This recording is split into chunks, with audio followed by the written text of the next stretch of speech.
The Revolt in Ashdale, The Curse of the Vanished Queen.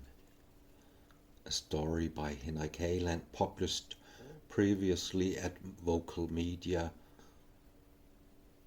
October 2024.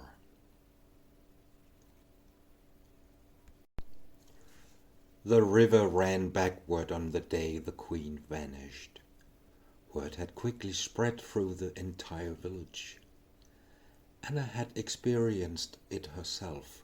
As usual, she had been down by the riverside washing the household laundry. It was hard work, especially in the cold autumn air. Anna was the youngest maid, sent out to earn her own bread and to learn. She didn't understand what she was supposed to learn with that family. They were proud and made it clear to the servants that they had no value as people, only as labor. She harbored anger within her, but didn't let it show. She had slapped the master's long undershirt into the water and had worked it vigorously with the washing stick. All was full of stains down the front. She didn't know what they were and didn't want to know. Sometimes the stains were still damp when she took the shirt from the basket. The first time she noticed, she had sniffed them, a sharp, rancid smell, unfamiliar to her. She let the shirt soak in the water for a bit to rinse it through. That's when she noticed the water wasn't flowing towards the mill as usual. It flowed away from the mill, up toward the lake. It was impossible. Something strange was happening. She plunged her hand into the water, cupped it, and brought it up to her nose. Yes, it smelled just like ordinary river water. Cautiously, she tasted it. It was flat and didn't taste fresh at all. She spat it out and tried to wipe her tongue on her sleeve.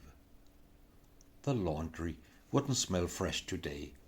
She would be scolded, and worst of all, who would believe her, the youngest maid, that the river flowed the wrong way and the water tasted foul?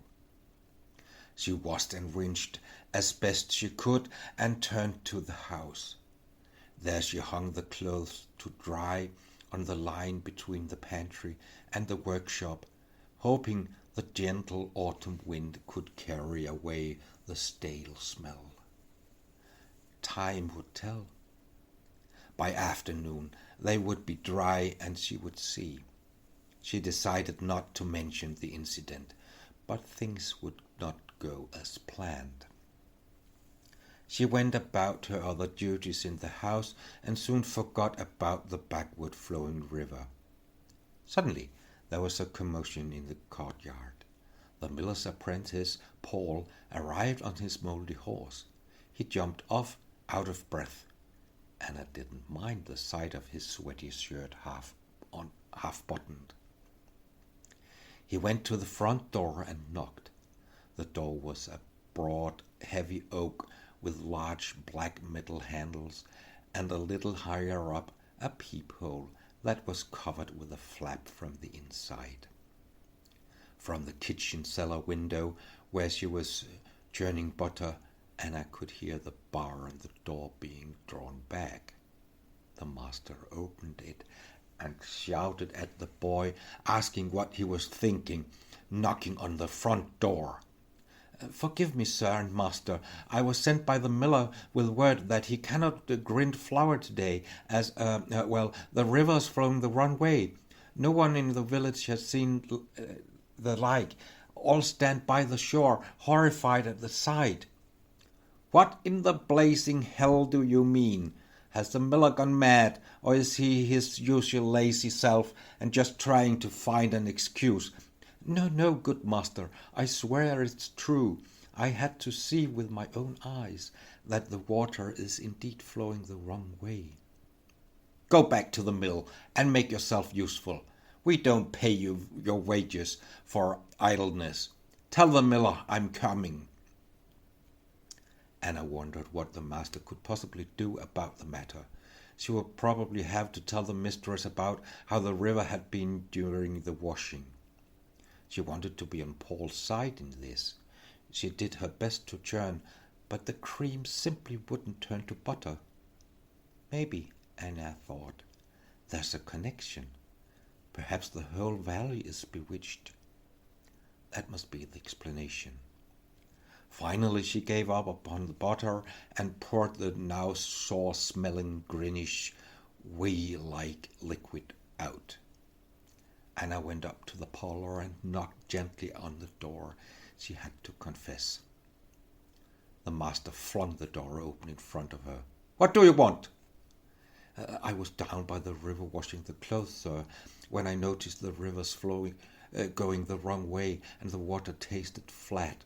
And now I've been churning the cream for a long while, but it separates, turns green, and smells foul. It won't become butter.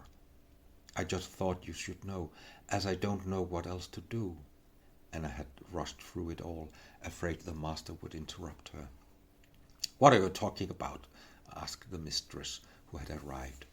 The master turned to her and replayed what Paul the miller had said and what Anna had just reported. "It has come to pass," said the mistress. "The power of witchcraft has taken hold of the valley. An old tale foretells that the day the river flows backward, the queen will have disappeared, and our food will spoil before our eyes." "Do you mean to say we're cursed by witchcraft?" The master sank onto a chair. "Yes, the old tale says we will perish through hardship and famine unless an innocent woman can break the bonds of the spell." "An innocent woman! Nonsense and fairy tales," the master growled. "Leave, Anna. Your ears are not fit to hear such drivel." "Yes, sir, as you command," she said, curtsied, and hurried down to the kitchen. There she found the cook and told her about the morning's events and the master's words. "I can well believe your words. I'm cooking soup, and the meat won't become tender. The carrots are limp, and the cabbage is wilted. No, there's something to it. I know the old tale, too. The queen is taken, the river flows backward, and misery and need plague the land. Only an innocent girl can lift the curse." Anna felt a chill down her spine. She sensed something calling her. Was she the innocent one?